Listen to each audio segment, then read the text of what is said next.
ഒരിക്കൽ ജൈനക്ഷേത്രമായിരുന്ന ഈ സ്ഥലത്ത് ഇന്ന് വിഷ്ണുവിന്റെയും ഹനുമാന്റെയും ഗരുഡന്റെയും ശില്പങ്ങൾ എങ്ങനെ വന്നു?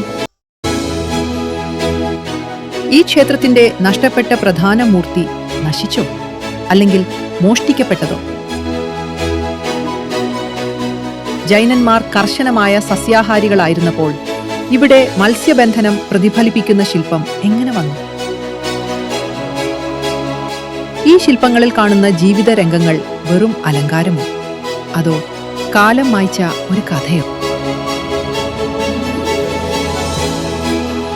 പൂർണ്ണമായും വാസ്തു നിയമങ്ങൾ പാലിച്ചു നിർമ്മിച്ച ഈ ക്ഷേത്രം ആ കാലത്ത് ഇത്രയും കൃത്യത എങ്ങനെ കൈവരിച്ചുവെന്ന ചോദ്യങ്ങളോടെ നമുക്ക് ആരംഭിക്കാം.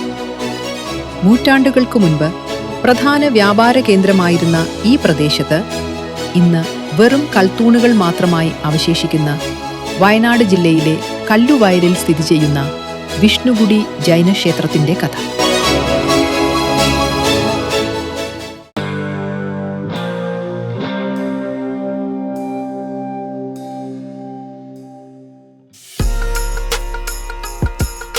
ഏകദേശം 9 മുതൽ 13 നൂറ്റാണ്ടുകൾക്കിടയിൽ ഹൊയ്സാല കാലഘട്ടത്തിൽ കർണാടകത്തിൽ നിന്നുള്ള ജൈന വ്യാപാരികളുടെ കുടിയേറ്റത്തിന്റെ ഭാഗമായി നിർമ്മിക്കപ്പെട്ടതായി കരുതപ്പെടുന്ന ഈ ക്ഷേത്രം കേരളത്തിലെ ജൈന മതത്തിന്റെ പുരാതന സാന്നിധ്യത്തിന്റെ പ്രധാന സാക്ഷികളിലൊന്നാണ്. ഇത് ചില രേഖകളിൽ ഹൊയ്സാല കാലഘട്ടത്തിൻ്റെതാണെന്നും മറ്റു ചിലതിൽ വിജയനഗര സാമ്രാജ്യത്തിൻ്റെതാണെന്നും പറയപ്പെടുന്നു. എന്നാൽ ഈ ക്ഷേത്രത്തിലെ വിഗ്രഹശൈലിയിൽ കിഴക്കൻ ഗംഗ മറ്റും ചോള ശില്പകലയുടെയും സാന്നിധ്യം പ്രകടമാകുന്നുവെന്നത് നമുക്ക് തള്ളിക്കളയാനാവില്ല. ബത്തേരി ജൈന ക്ഷേത്രവും ജനാർദ്ദനഗുഡിയും ചേർന്ന് ഈ പ്രദേശത്തെ ജൈന പൈതൃകത്തിന്റെ അവസാന അടയാളങ്ങളായി നിലകൊള്ളുമ്പോൾ മണ്ണിക്കപുരം എന്ന പഴയ പേരിൽ അറിയപ്പെട്ടിരുന്ന ഈ വ്യാപാര കേന്ദ്രം മുത്തങ്ങാടിയായും പിന്നീട് പുത്തങ്ങാടിയായി മാറിയതും ഇവിടെ നിലനിന്നിരുന്ന മുത്തും രത്നവ്യാപാരവും കർണാടക ജൈന സ്വാധീനവും വ്യക്തമാക്കുന്നു.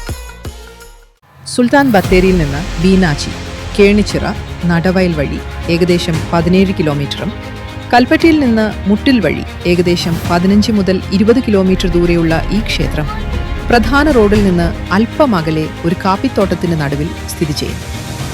നിലവിൽ ഈ ക്ഷേത്രം പുരാവസ്തു വകുപ്പിന്റെ കീഴിൽ സംരക്ഷിക്കപ്പെടുന്നു. കിഴക്കോട്ട് അഭിമുഖമായി വാസ്തുശാസ്ത്രത്തിന്റെ കൃത്യതയോടെ നിർമ്മിച്ച ഈ ക്ഷേത്രത്തിൽ കിഴക്ക് പ്രവേശനവും ക്ഷേത്രത്തിന്റെ തെക്കും പടിഞ്ഞാറും ഭാഗങ്ങൾ അടഞ്ഞ ഘടനയോടെയും ഗർഭഗൃഹത്തിൽ നിന്നുള്ള പവിത്രജലം വടക്കോട്ടൊഴുകുന്ന സംവിധാനവും കാണുമ്പോൾ ആ കാലത്തെ വാസ്തുശാസ്ത്ര മികവ് നമ്മെ അത്ഭുതപ്പെടുത്തുന്നു.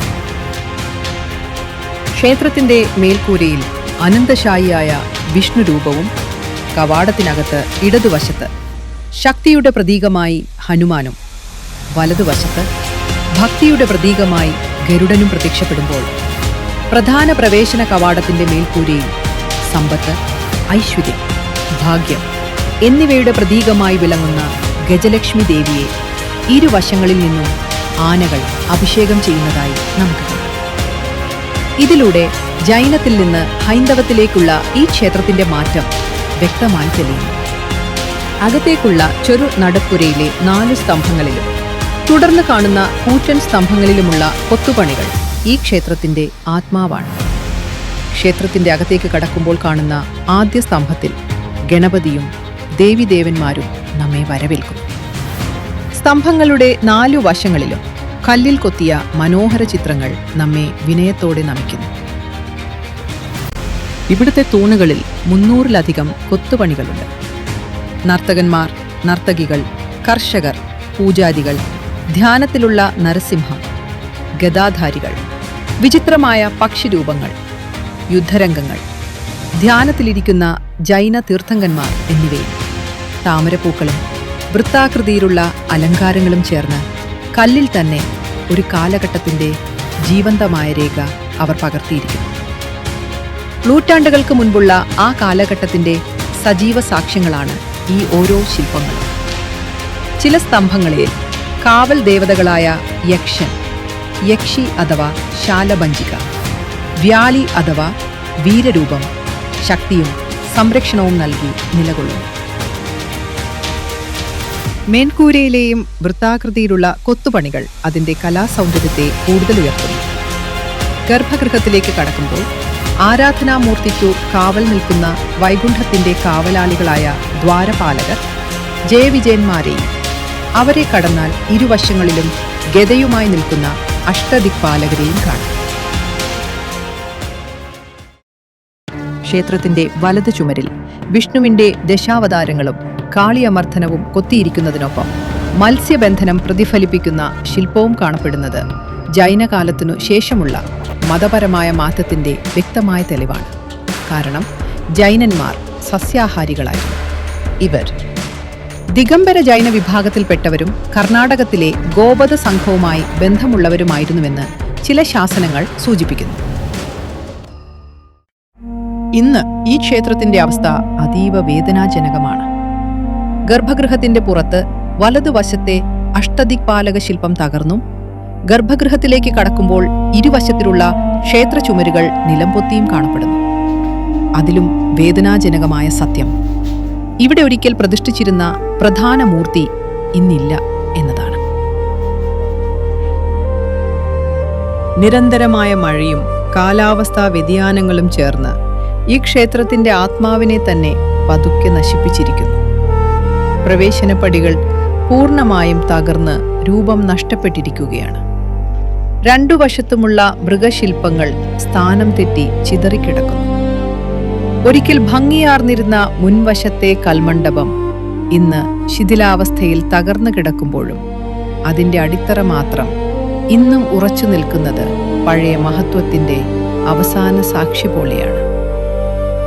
മുന്നിൽ ചിതറിക്കിടക്കുന്ന വലിയ കല്ലുകളും തകർന്ന അവശിഷ്ടങ്ങളും നോക്കുമ്പോൾ ഒരിക്കൽ ഈ ക്ഷേത്രം എത്ര മഹത്തായിരുന്നിരിക്കുമെന്ന ചിന്ത തന്നെ നമ്മെ അത്ഭുതപ്പെടുത്തുന്നു.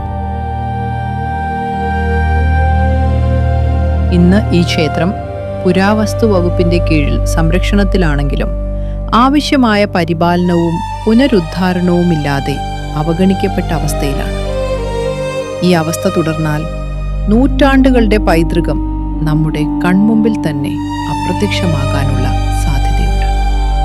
അതുകൊണ്ട് തന്നെ ജൈനരും ഹിന്ദുക്കളും ഉൾപ്പെടെ ഈ പൈതൃകവുമായി ബന്ധമുള്ള എല്ലാ സമൂഹങ്ങളും ഒരുമിച്ച് മുന്നോട്ട് വന്ന് ഈ ക്ഷേത്രത്തെ സംരക്ഷിക്കുകയും അതിൻ്റെ പഴയ ഭംഗി തിരികെ കൊണ്ടുവരാനുള്ള ശ്രമങ്ങൾ ആരംഭിക്കുകയും ചെയ്യേണ്ടത് അത്യാവശ്യമാണ്.